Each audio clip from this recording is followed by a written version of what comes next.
Is this on? Is this on? Okay, okay. All right. Hopeful hand close. Hey. Hopeful hand close. Oh. Hopeful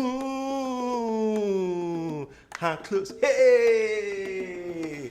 Cornel Sigala here. As you guys can see, I'm very excited because right now in my hand I have the Galaxy Z Fold 2. This is just me and pure sexiness.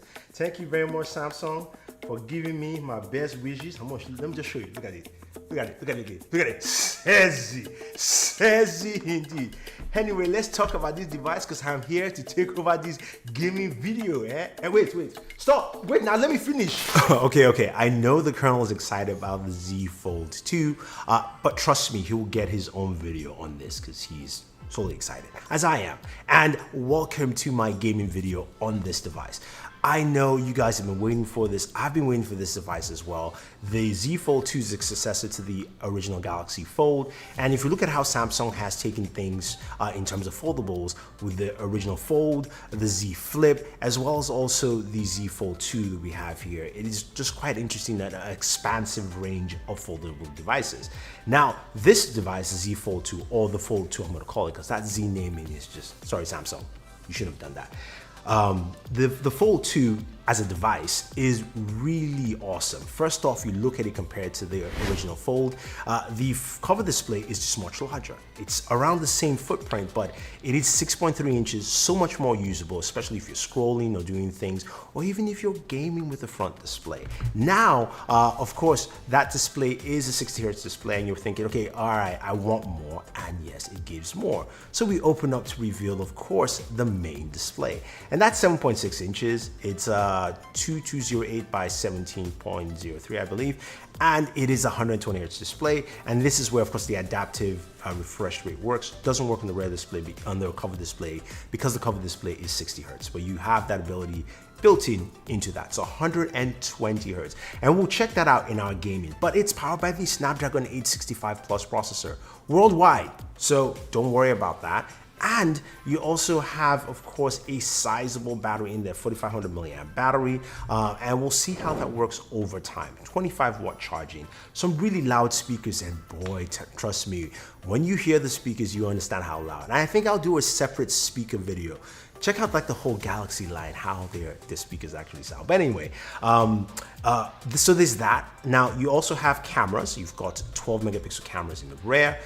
The front-facing camera on the cover display is 10 megapixels, and the front-facing camera on the internal display is 10 as well. There's also a screen protector. I'm gonna remind you guys, there's a screen protector on the display which can be taken off, but you shouldn't. If you want to, you can contact Samsung and they can get you a replacement or fix that, give you a screen protector. But I'm just letting you guys know there is one, so if you see something there, it's a screen protector.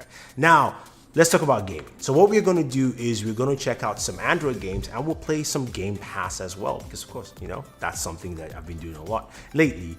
We'll see how it plays. We'll look at benchmarks from Game Bench Pro, which is providing us benchmarks for this video, and then we'll go ahead and we'll, round this bad boy up. So let's do some gaming.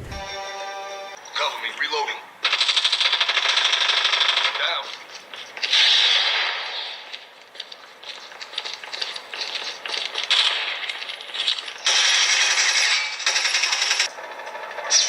Hostile. Enemy contact.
All right, so gaming on this device is really smooth. Now, there are different ways to game, and it looks different whether you're using the cover display or the internal display on the device.